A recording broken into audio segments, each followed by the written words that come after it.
সালামু আলাইকুম। আমরা সবাই মানসিক চাপ নিয়ে থাকি। তো আমাদের সুস্থতা থাকার জন্য মানসিক এবং শারীরিক সুস্থতা জরুরি। শরীরের যে অসুখ হয় তা বিভিন্ন ধরনের খাওয়া দাওয়া বা পথ্য খাওয়ার মাধ্যমে সেটা নিয়ন্ত্রণ করা সম্ভব, কিন্তু কেউ যদি মানসিক রোগে আক্রান্ত হয়ে যায় তখন সেটা আর নিয়ন্ত্রণ করা সম্ভব হয় না। কাজেই আমরা মানসিক চাপ মুক্ত থাকার জন্য কয়েকটি কাজ করতে পারি, যেগুলো করলে আপনার আমার মানসিক চাপ থাকবে না। প্রথমেই বলছি, অতিরিক্ত চিন্তা করবেন না।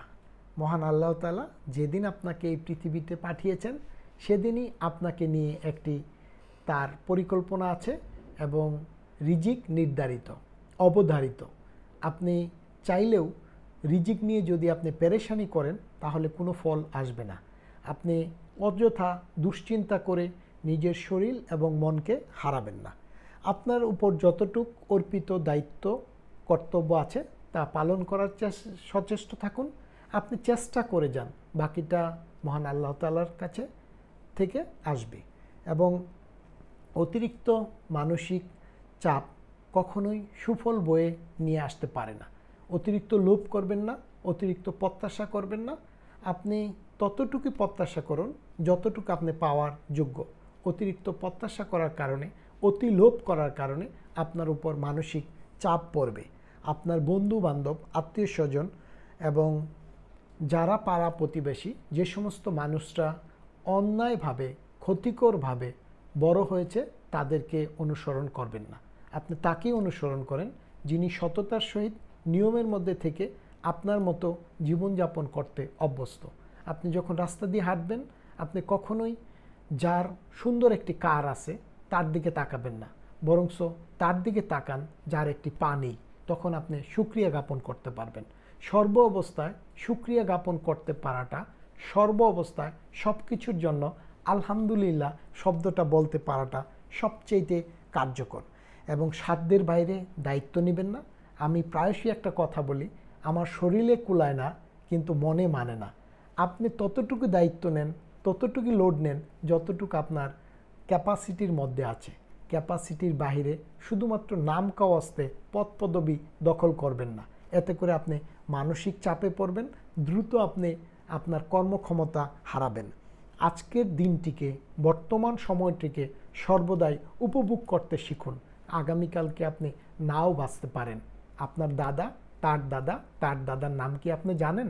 আপনি আপনার ছেলে মেয়ের জন্য যে অডেল সম্পত্তি উপার্জন করার চেষ্টা করছেন, হয়তোবা আপনি নিজেই জানেন না এই অডেল সম্পত্তির কারণে আপনার ছেলে মেয়ে ভবিষ্যতে কর্মবিমুখ হতে পারে বা তারা পড়ালেখায় ভালো নাও করতে পারে।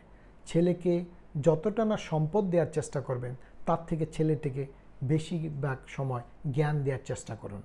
আপনার সন্তান তখনই সফল হবে যদি সে সুশিক্ষায় শিক্ষিত হয়।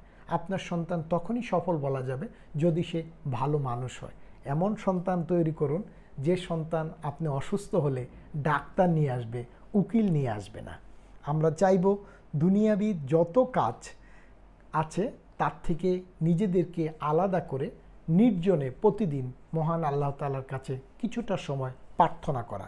নিজেকে সময় দিন এবং ভালো ভালো ধর্মীয় এবং উপদেশমূলক বই পড়ুন, যে সমস্ত বই সমূহ আপনাকে দুনিয়া এবং আখিরাতে কল্যাণ দেবে।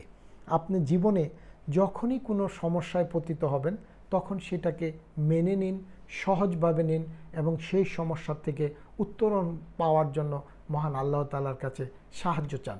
মানুষের কাছে সাহায্য না চেয়ে আল্লাহর কাছেই সাহায্য চান, কারণ যত বিপদ আপদ আছে সমস্ত বিপদ আপদ থেকে একমাত্র আল্লাহ পাকই আপনাকে সহায়তা করতে পারে।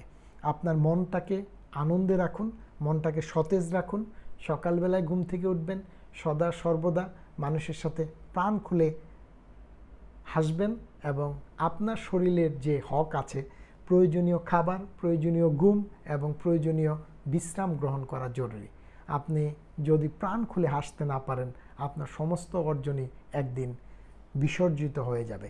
দৈনন্দিন কাজে কখনোই অবহেলা করবেন না। আজকের কাজটি কালকের জন্য ফেলে রাখবেন না। মনে রাখবেন বর্তমান সময়ে কাজ করা সবচেয়ে উপযুক্ত সময়। সর্বদাই হাসুন এবং সর্বদাই বাঁচুন অপরের জন্য। আপনি মনে রাখবেন যে এই পৃথিবীতে আপনি একদিন ছিলেন না, আজকে আছেন, আবার থাকবেন না। আবার এটাও মনে রাখবেন যে এই পৃথিবীতে যখন এসেছিলেন তখন তো আপনি খালি হাতেই এসেছিলেন, শূন্য হাতেই এসেছিলেন। আবার পৃথিবী থেকে যখন চলে যাবেন তখনও তো খালি হাতেই চলে যাবেন, শূন্য হাতেই চলে যাবেন। কাজেই পেরেশানি নেয়ার কি আছে? কাজেই এত বেশি শরীরের উপর চাপ দেওয়ার কি আছে? এবং সবসময় মনে রাখবেন যে 100% বলে কিছু নেই। 100% শব্দটা একমাত্র মহান রবের জন্য। এই পৃথিবীতে কেউই কোনো বিষয়ে 100% চায় না, পায় না।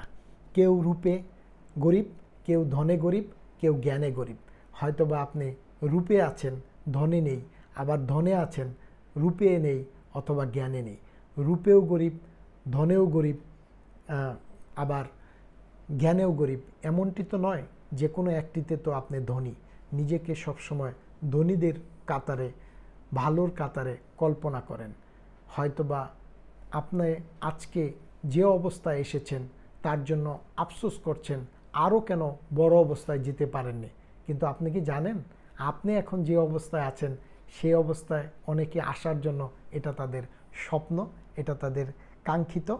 এবং আপনি কোনো বিষয় নিয়ে হতাশা করবেন না, আফসোস করবেন না, বরং সর্ব অবস্থায় নিজেকে সুক্রিয়া জ্ঞাপন করার চেষ্টা করবেন। এবং কাউকে যখন কোনো উপকার করবেন তার বিনিময়ে কোনো প্রত্যাশা করবেন না। প্রত্যাশা যত বাড়বে আপনার কষ্টের পরিমাণও তত বাড়বে। কাউকে ছাড়া আপনার চলবে না এমনটি ভাববেন না। পৃথিবীতে আপনি চলে গেলেও কিন্তু আপনার ফ্যামিলি চলবে। কাজেই নিজের শরীর এবং নিজের মন এটাকে নিয়ন্ত্রণ রাখার চেষ্টা করবেন। খাবারে যেরকম অতিরিক্ত লবণ দিলে সেটা খাওয়া যায় না, আবার ঠিক কাউকে নিয়ে অতিরিক্ত মাতামাতি করলেও সেটা ভালো হয় না। অতি মাতামাতির ফল কখনোই সুমিষ্ট হয় না। মানসিক চাপে কখনোই পড়ার চেষ্টা করবেন না। সর্বদা মনে রাখবেন যে আপনি ভালো থাকলে দুনিয়া ভালো থাকবে। নিজেকে ভালোবাসুন, নিজেকে সময় দিন, নিজেকে উদযাপন করার চেষ্টা করুন। সকলকে ধন্যবাদ।